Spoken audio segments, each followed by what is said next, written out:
That night, the wind did not merely howl. In Sanders County, it boomed like a freight train, pulling trees and slamming shutters with a relentless fury. The sky changed, from a tranquil blue to a yellowish gray, then to an emerald so vile it screamed apocalypse. Thunder drummed like bombs on the horizon, getting closer and louder.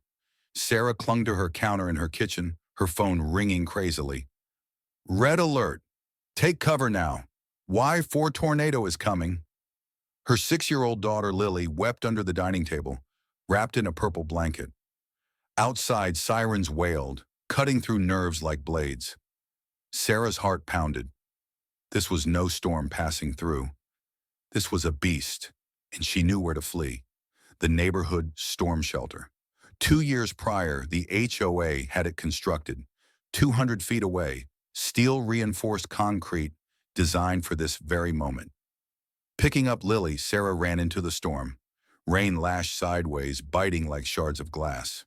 On the horizon, a black funnel swirled, devouring everything in its path, tossing debris like an angry god. Shielding Lily, Sarah's breathing became ragged. The ground shook beneath her feet. Finally, the low, squat form of the shelter loomed. Safety. She grasped the handle, pulled. Nothing. Again. Harder. Still locked. A heavy chain and padlock glinted back at her, cruel and smug. No, she gasped, pounding her fist against the steel. A soggy sign clung to the door.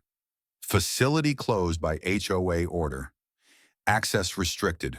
A bolt of lightning illuminated the sky, casting the oncoming funnel in ghastly detail. Sarah fell to her knees, rage blazing.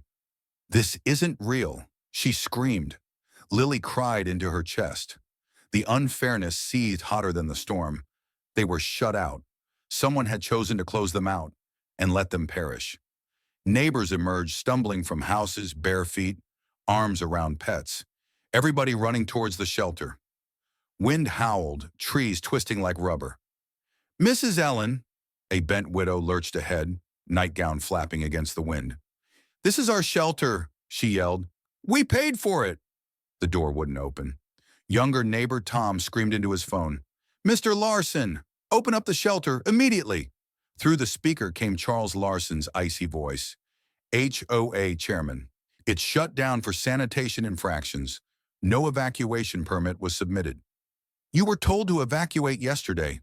Sarah shrieked. We're going to die. Larson didn't move. He concluded with, it was in the bulletin, the evacuation directive. The phone went dead. Silence. Besides the rumbling growl of the tornado, now approaching. Sarah grasped the chain futilely. Then, a black Ram truck parked nearby, motor almost too low a growl. The door opened. John Callahan stepped out. Ex-SWAT, not tall but a presence that cut through mayhem. Camo jacket, worn, combat boots, muddy, his face scarred, serene, inscrutable. Eyes keen and sweeping. Dad, Sarah dashed to him, holding Lily. They locked it, she cried. John's eyes focused on the shelter.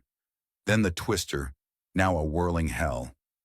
Wordlessly, he returned Lily, stroked her head, and headed to the truck. From under a tarp, he yanked an olive duffel, stenciled with faded military markings. Sarah's stomach fell. Dad, you can't blow it open. His voice steady. They decided paperwork. I decide you. He walked toward the shelter, bag over his shoulder, untroubled by the gale. He set down a dented green case before the door, the wind raging around him, popping it open, tools, wires, and a small thermal breaching charge. Not civilian, military. The crowd stepped back. John knelt, examining hinges, fingers quick, certain, unhurried. He snapped the device shut. Sarah held Lily. Is this legal? Without glancing up, John said, Tornado doesn't care about legal. Rising, he wiped his hands clean. Everyone, 30 feet back. Families rushed behind an oak, holding each other. John held the remote high, eyes on the door. Debris whirled like knives. The tornado towered. He flipped the button. A muffled boom shattered the quiet. The door screamed, buckled. The chain snapped. The lock hit the floor. Smoke wrapped around the hinge. John ripped the door open. Go! People poured in. Parents, elders, pregnant women. Sarah hesitated, Lily still holding to her. You coming? She asked. John nodded. Last in. She vanished into darkness.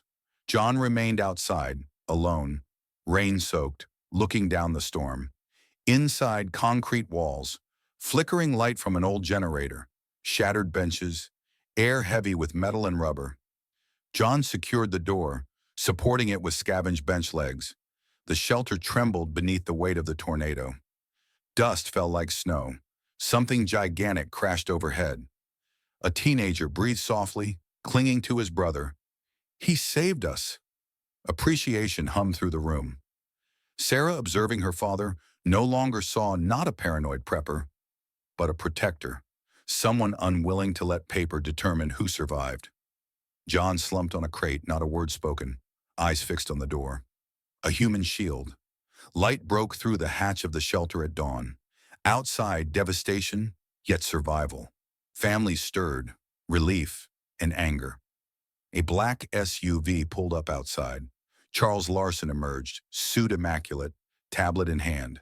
2 officers and a news team behind him. James Callahan, Larson snapped. You're under arrest. Property destruction, unlawful harm, reckless endangerment.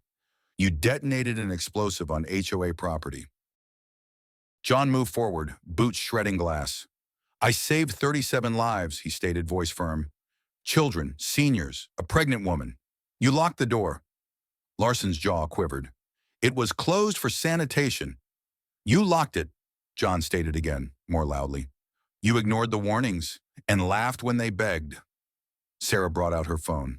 I taped it, she said, relaying Larson's call. His cold chuckle, his dismissal. One of the officers glared at Larson. Turn over the tablet. We need to take a statement. Grumbling, Larson complied. Newspapers and broadcasts erupted. Footage of John, the destroyed shelter. Larson's smug tones.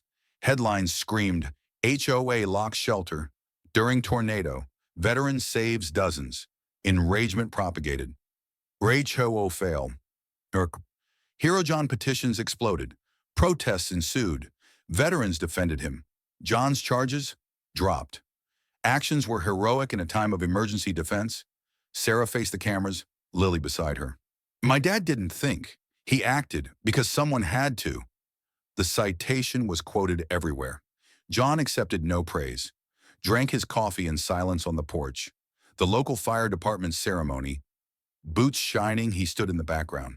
The room filled with survivors, responders, even mortified officials. A banner, in gratitude for bravery beyond duty. Applause rolled. Some wept. Lily, wearing a green dress, clutched flowers. The chief pinned a silver medal onto John's chest. Thank you for not being afraid, Grandpa, Lily yelled. The room broke out into laughter and cheers. John scooped her up, whispering, sometimes the right thing means doing it your way. Sarah cried tears. Saw not merely a veteran, but the man who'd remade their world. The county voted in the Callahan Act. Storm shelters must be open during disasters. No exceptions. Larson went on trial. Debates erupted. Was he a scapegoat or a rule-admiring coward? Online, battle lines were drawn. John, vigilante or savior? At a neighborhood barbecue, neighbors raised a glass to John. Larson's house? Vacant, quiet. John observed Lily play, the storm that had followed them now. Victory wasn't in medals. It was in the community, rebuilt, wiser, and at last united.